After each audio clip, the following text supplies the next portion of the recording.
بسم اللہ الرحمن الرحیم۔ السلام علیکم ناظرین، امید ہے کہ آپ خیر و عافیت سے ہوں گے۔ اللہ تبارک و تعالیٰ آپ کو اور آپ کے اہل و عیال کو شاد و آباد رکھے۔ ناظرین، میں آپ کی خدمت میں اللہ کے نبی حضرت موسیٰ علیہ الصلاۃ والتسلیم کا فرعون اور فرعونیوں سے مقابلے کی داستان پیش کرتا ہوں، سماعت فرمائیں۔ اللہ تبارک و تعالیٰ نے اپنے نبی حضرت موسیٰ علیہ الصلاۃ والتسلیم کو طاقت و قوت عطا فرمائی کہ آپ فرعون کے مقابلے کے لیے ہمہ وقت تیار رہتے تھے۔ فرعون نے حضرت موسیٰ علیہ الصلاۃ والتسلیم کے مقابلے کے لیے ملک بھر سے جادوگروں کو جمع کروائے۔ ان کی تعداد میں تاریخی روایات مختلف، 900 سے لے کر 3 لاکھ تک کی روایات ہیں۔ ان کے ساتھ لاٹھیوں اور رسیوں کا ایک انبار تھا جو 300 اونٹوں پر لاد کر لایا گیا تھا۔ فرعونی جادوگروں نے آتے ہی پہلی بات سودا بازی کی شروع کی۔ ہم مقابلہ کریں اور غالب آ جائیں تو ہمیں کیا ملے گا؟ وجہ یہ تھی کہ اہل باطل کے سامنے صرف دنیا کے فوائد ہوتے ہیں، اس لیے کوئی بھی کام کرنے سے پہلے معاوضہ اور اجرت کا سوال سامنے آتا ہے، بخلاف انبیاء علیہم السلام اور ان کے نائبین کے کہ وہ ہر قدم پر یہ اعلان کرتے ہیں وما اسألکم علیہ من اجر ان اجریہ الا علی رب العالمین، یعنی ہم نے جو پیغام حق تمہارے فائدے کے لیے تمہیں پہنچاتے ہیں اس پر تم سے کسی معاوضہ کے طالب نہیں، بلکہ ہمارا معاوضہ صرف رب العالمین نے اپنے ذمہ لیا ہے۔ فرعون نے ان کو بتلایا کہ تم لوگ اجرت چاہتے ہو، ہم اجرت بھی دیں گے، اور اس سے بڑھ کر یہ بھی کہ تمہیں شاہی دربار کا مقرب بنا لیں گے۔ فرعون سے یہ گفتگو کرنے کے بعد جادوگروں نے حضرت موسیٰ علیہ السلام سے مقابلہ کی جگہ اور وقت کا تعین کرایا۔ چنانچہ ایک کھلا میدان اور عید کے دن آفتاب بلند ہونے کے بعد کا وقت اس کام کے لیے تجویز ہوا، جیسا کہ قرآن کی دوسری آیات میں ہے۔ بعض روایات میں ہے کہ اس موقع پر حضرت موسیٰ علیہ السلام نے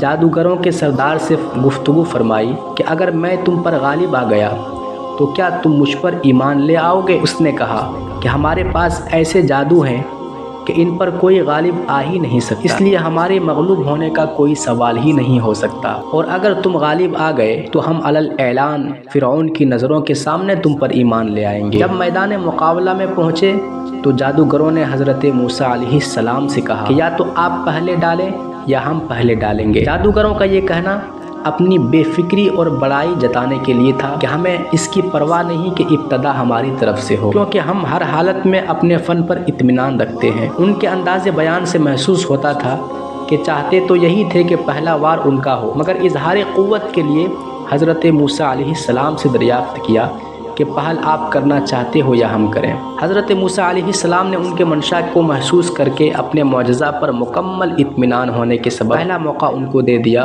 اور فرمایا القو، یعنی تم ہی پہلے ڈالو۔ قرآن کریم میں ہے کہ جب جادوگروں نے اپنی لاٹھیاں اور رسیاں ڈالی تو لوگوں کی نظر بند کر دی اور ان پر ہیبت غالب کر دی اور بڑا جادو دکھلایا۔ اس سے معلوم ہوا کہ ان لوگوں کا جادو ایک قسم کی نظر بندی اور تخیل تھی، جس سے دیکھنے والوں کو یہ محسوس ہونے لگا کہ لاٹھیاں اور رسیاں سانپ بن کر دوڑ رہے ہیں، حالانکہ وہ واقع میں اسی طرح لاٹھیاں اور رسیاں ہی تھیں، سانپ نہیں بنے تھے۔ یہ ایک قسم کا جادو تھا جس کا اثر انسانی خیال اور نظر کو مغلوب کر دیتا ہے۔ اللہ تعالیٰ فرماتے ہیں کہ ہم نے موسیٰ کو حکم دیا کہ اپنا عصا ڈال دو۔ حضرت موسیٰ علیہ السلام نے اپنا عصا زمین پر ڈال دیا۔ وہ زمین پر گرتے ہی سب سے بڑا سانپ بن کر ان تمام سانپوں کو نگلنے لگا جو جادوگروں نے جادوگری سے ظاہر کیے تھے۔ تاریخی روایات میں ہے کہ ہزاروں جادوگروں کی ہزاروں لاٹھیاں اور رسیاں جب سانپ بن کر دوڑنے لگی تو سارا میدان سانپوں سے بھر گیا اور ایک عجیب ہیبت سارے مجمع پر مسلط ہو گئی۔ لیکن جب حضرت موسیٰ علیہ السلام کی لاٹھی ایک بڑے اژدہا کی صورت میں سامنے آئی تو ان سب سانپوں کو نگل کر ختم کر دیا۔ اسی طرح حق ظاہر ہو گیا اور جو کچھ جادوگروں نے بنایا تھا وہ سب باطل اور ہوا ہو گیا۔ اللہ تعالیٰ نے قرآن کریم میں ارشاد فرمایا کہ جادوگر سجدے میں ڈال دیے گئے اور کہنے لگے کہ ہم نے موسیٰ اور ہارون کے رب پر ایمان لائے۔ جب فرعون نے یہ سارا ماجرا دیکھا تو بڑا گھبرایا اور پریشان ہو گیا۔ تاریخی روایات میں ہے کہ جادوگروں کے سردار مسلمان ہو گئے۔ جب جادوگروں کے سردار مسلمان ہو گئے تو ان کو دیکھ کر قوم فرعون کے 6 لاکھ آدمی حضرت موسیٰ علیہ السلام پر ایمان لے آئے، اعلان کر دیا۔ اس مقابلہ اور مناظرہ سے پہلے تو صرف 2 حضرات موسیٰ اور ہارون علیہ السلام فرعون کے مخالف تھے۔ اس وقت سب سے بڑے جادوگر جو قوم میں اقتدار کے مالک تھے